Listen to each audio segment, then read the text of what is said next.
আগামী কয়েকদিনের মধ্যে তোলপাড় হতে চলেছে সমুদ্র এবং বঙ্গোপসাগরে একটি ঘূর্ণিঝড় কিন্তু তৈরি হতে চলেছে। এখনও পর্যন্ত যা গতিপথ তাতে দেখা যাচ্ছে বাংলাদেশের দিকে আছড়ে পড়তে পারে সেই ঘূর্ণিঝড়, এবং সেই ঘূর্ণিঝড়ের নাম অর্ণব। অদ্ভুতভাবে সেই অর্ণব নামটিও কিন্তু দিয়েছে বাংলাদেশ। বন্ধুরা, আজ 26শে মে 2026 এবং আজ হচ্ছে মঙ্গলবার। চলে এলাম আজকের খুব গুরুত্বপূর্ণ আবহাওয়ার আপডেট নিয়ে, এবং শুরুতেই এই ঘূর্ণিঝড় অর্ণব সম্পর্কে আপডেট দেব। তারপর জানাবো যে আমাদের এই যে বেঙ্গল জোন মানে পশ্চিমবঙ্গ, বাংলাদেশ, ত্রিপুরা, আসাম, সেখানকার আবহাওয়া অন্তত আগামী 2-1 দিন কীরকম থাকবে, আর অর্ণব ঘূর্ণিঝড়ের এখনও পর্যন্ত আমরা আপডেট কী পাচ্ছি, উপগ্রহ চিত্র কী বলছে, সমস্তটা জানাবো। আমরা প্রথমেই চলে আসি আমাদের ম্যাপে এবং সেখানে গিয়ে পুরো বিষয়টার উপরে আপনাদেরকে অবগত করব। চলে এসেছি ম্যাপে। দেখুন, আজকে 26 তারিখ, কিন্তু আমরা আজকে 26 তারিখ ছেড়ে দিয়ে যদি 1 তারিখে চলে যাই সরাসরি, তাহলে 1 তারিখে দেখা যাচ্ছে বঙ্গোপসাগরে কিন্তু একটি ঘূর্ণাবর্ত তৈরি হয়ে যাচ্ছে। 1 তারিখ নাগাদ এই ঘূর্ণাবর্ত তৈরি হওয়ার পর লক্ষ্য করা যাচ্ছে যে 2-3 তারিখ নাগাদ তার থেকে একটা ভারী নিম্নচাপ তৈরি হয়ে যাবে এবং 4 তারিখে সেটি বাংলাদেশের খুব কাছাকাছি পৌঁছে যাবে। আর এই যে বাংলাদেশের দিকে যাবে ঘূর্ণিঝড় অর্ণব, সেই সময় কিন্তু একেবারে মায়ানমারের উপকূল অঞ্চল ঘেঁষে কক্সবাজারের দিকে এগিয়ে যাবে।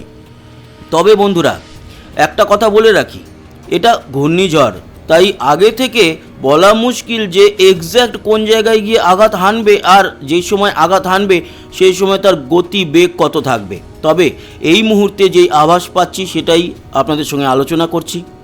হতেও পারে ঘূর্ণিঝড় তৈরি হওয়ার পর মায়ানমারেই আঘাত হানলো, এছাড়া বাংলাদেশের যে কোনো অঞ্চলে আঘাত হানতে পারে, আমাদের পশ্চিমবঙ্গে আসতে পারে, কিন্তু ভুবনেশ্বর সহ পুরী সহ সমগ্র যে ওড়িশার উপকূল অঞ্চল রয়েছে সেখানেও আসতে পারে, আমাদের দীঘা, মন্দারমণি, সুন্দরবন।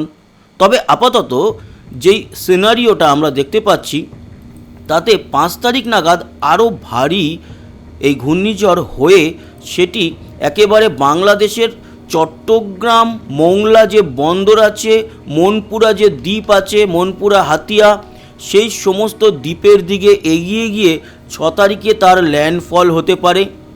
যেই সময় ল্যান্ডফল হবে সেই সময় তার গতিবেগ থাকতে পারে 100 কিলোমিটারের উপরে, প্রায় 100 থেকে 120-25 কিলোমিটার। তার মানে খুব ছোটোখাটো নয়, এই ঘূর্ণিঝড়টি কিন্তু মোটামুটি একটু বড় লেভেলেরই হতে চলেছে, সেরকমই আভাস আমরা পাচ্ছি।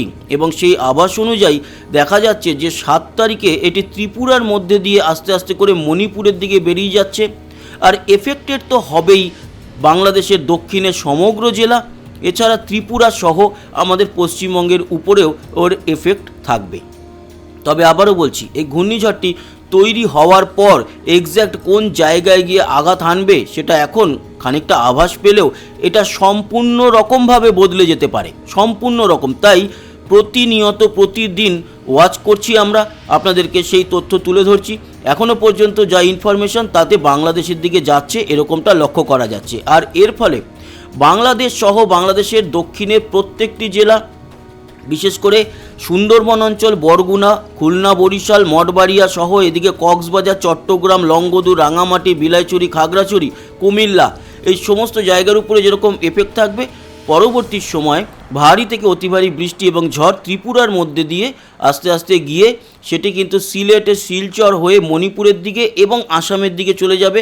মাঝপথে মেঘালয়তেও বেশ অনেকটা বৃষ্টি কিন্তু ঢেলে দিয়ে যাবে, এরকমটা দেখতে পেলাম। তার পরবর্তী সময়ের আপডেট তো পরবর্তী সময় দেখা যাবে। আপাতত যেটুকু দেখলাম সেটাই আপনাদের সঙ্গে আলোচনা করলাম। এবার চলে আসি আজকে কালকে এই দুদিন কীরকম থাকবে। তার আগে শুরুতেই চলে যাব উপগ্রহ চিত্র। উপগ্রহ চিত্র বলছে এই মুহূর্তে আমাদের দক্ষিণবঙ্গের কিছু অঞ্চলে বা কিছু জেলায় রয়েছে মেঘ, যেমন মুর্শিদাবাদ, নদিয়া এবং খানিকটা উত্তর 24 পরগনা, বিশেষ করে হাবড়া, বনগাঁ, বাগদা, এছাড়া কল্যাণী, শান্তিপুর, কৃষ্ণনগর, রানাঘাট মানে নদিয়া জুড়ে মেঘ রয়েছে। বর্ধমানেরও বেশ কিছু অংশে এই মুহূর্তে মেঘ দেখা যাচ্ছে। মেমারি, বর্ধমান, গুসকরা, এদিকে বোলপুর, লাভপুর মানে বীরভূমেরও কিছু জায়গা, তারপরে কান্দি, সালার, এদিকে পলাশী, বেলডাঙ্গা, বহরমপুর, ডোমকল, ভগবানগোলা মানে আংশিক বীরভূম, পুরো মুর্শিদাবাদ, পুরো নদিয়ার উপরে এই মেঘ রয়েছে। উত্তরবঙ্গ এই মুহূর্তে পরিষ্কার।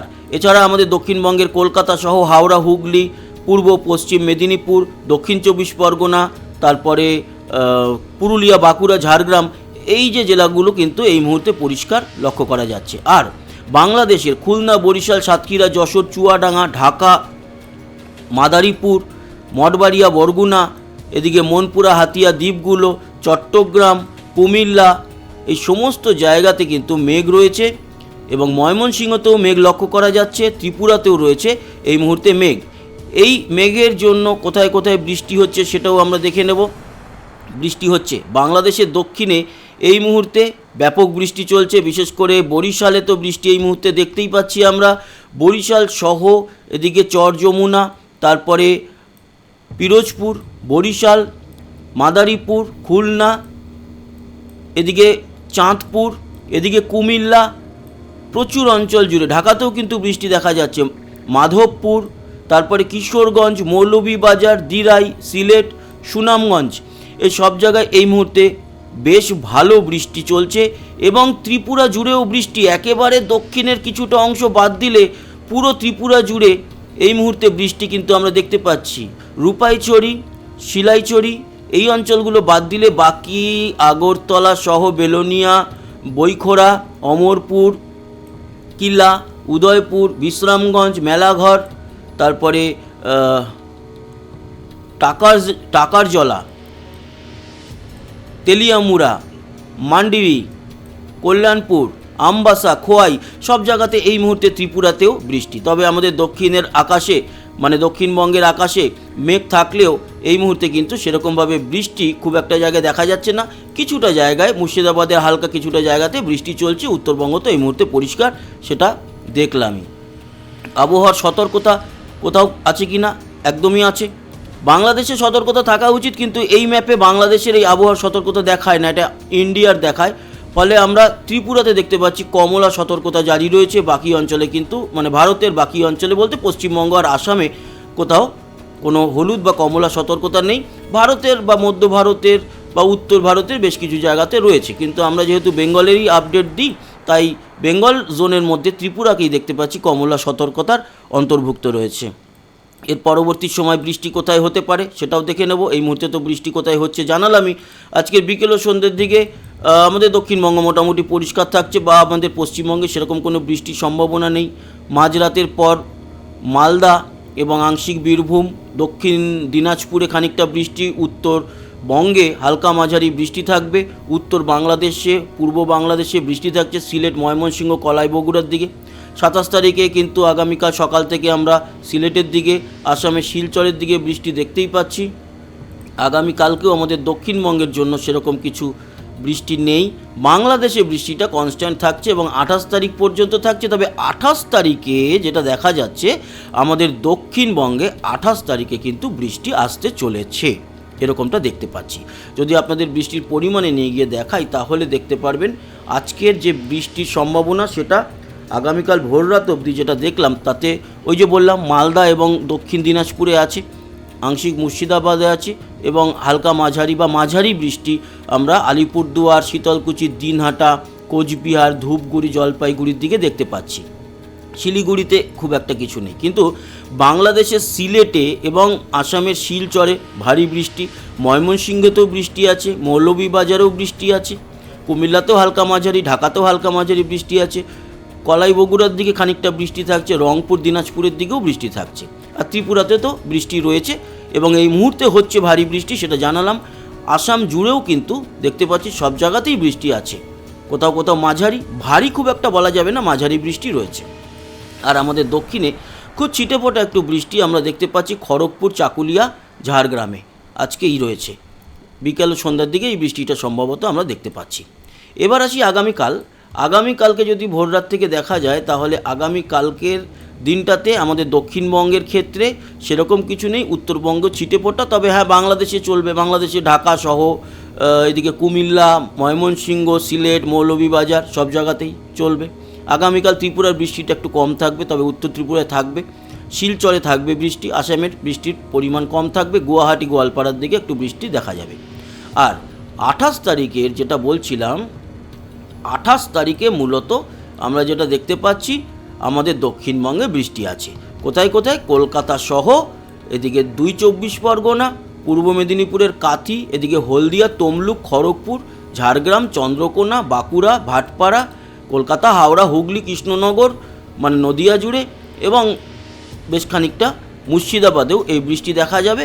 এবং বাংলাদেশে তো বৃষ্টি থাকছে, অন্যান্য দিনের থেকে একটু কম হলেও বাংলাদেশে থাকছে বৃষ্টি, উত্তরবঙ্গ পরিষ্কার। তার মানে 28 তারিখে আমরা দক্ষিণবঙ্গে কিন্তু বৃষ্টি দেখতে চলেছি। এবং এই যখন বৃষ্টিটা হবে 28 তারিখে, তখন কি আমরা এই বৃষ্টির জন্য কোনো ঝোড়ো হাওয়া দেখতে পারবো? হ্যাঁ, কিছুটা ঝোড়ো হাওয়া আমরা দেখতে পাচ্ছি, মানে ঝড় বৃষ্টি হবে দক্ষিণবঙ্গে 28 তারিখ। এই হলো গিয়ে সম্পূর্ণ আপডেট। সম্পূর্ণ যদিও হয়নি, এখনও তাপমাত্রাটা বাকি আছে, সেটা দিয়েই আজকের আপডেটটা শেষ করব। তো 28 তারিখে বৃষ্টির আগে পর্যন্ত তাপমাত্রা কতটা, 28 তারিখে কতটা পরিবর্তন হবে, সমস্তটাই দেখব। আজকে কিন্তু 36 থেকে 38 আমাদের দক্ষিণবঙ্গের তাপমাত্রা, উত্তরবঙ্গে 29-30, বাংলাদেশ জুড়ে 27 থেকে 31-এর মধ্যে, ত্রিপুরাও মোটামুটি 28-29-এর মধ্যে, শিলচর 28 এবং আসাম জুড়ে 29-30 তাপমাত্রা। আগামীকাল কীরকম থাকবে? আমাদের দক্ষিণবঙ্গে গরম আছে, উত্তরে তাও রিলিফ। আগামীকাল 27 তারিখ, আগামীকালকে দুপুরবেলায় 39-40, কালকে গরম আরও বাড়বে। আগামীকাল 39-40-এর মতো দক্ষিণবঙ্গ, উত্তরের ক্ষেত্রে খুব একটা কিছু নয়, আজকের মতোই 27-28-এর দিকে থাকবে, 27 থেকে 30। আমাদের পশ্চিমবঙ্গ লাগোয়া বাংলাদেশের সাতক্ষীরা, যশোর এই অঞ্চলগুলোতে 38-37 থাকবে, কিন্তু ঢাকায় 33, বাকি বাংলাদেশে মোটামুটি 30 থেকে 33-এর মধ্যে, সিলেটে তো 28। ত্রিপুরা কালকে থাকবে তাপমাত্রা 32-33-এর মতো, শিলচর 32, এবং আসাম জুড়ে ওই 31-এর মতো থাকছে। এবার আসি 28 তারিখেরটায়। 28-এ যেহেতু বৃষ্টি আছে, তাপমাত্রা কি কমছে? হ্যাঁ, প্রথমে গরম থাকবে, তারপরে নদিয়া, মুর্শিদাবাদের দিক থেকে কম হওয়া শুরু হবে, এবং বিকেল ও সন্ধ্যের পরে আমাদের কলকাতায়ও এই বৃষ্টি প্রবেশ করে যাচ্ছে, ফলে দক্ষিণে তাপমাত্রা কমে যাবে রাতের দিকে, মানে সন্ধ্যের পরে পরে প্রায় 26-27-এ চলে আসবে। তো এই ছিল গিয়ে আজকের সম্পূর্ণ আবহাওয়ার আপডেট, সাইক্লোন অর্ণবের আপডেট। আশা করি এই আপডেট ইনফরমেশন আপনাদের ভালো লাগলো। সাবস্ক্রাইব করে আমাদের সঙ্গে থাকবেন, লাইক আর শেয়ার করবেন, কমেন্ট বক্সে আপনার মতামত জানাবেন। আসি, আবার দেখা হবে। সবাই ভালো থাকবেন, সুস্থ থাকবেন, টাটা।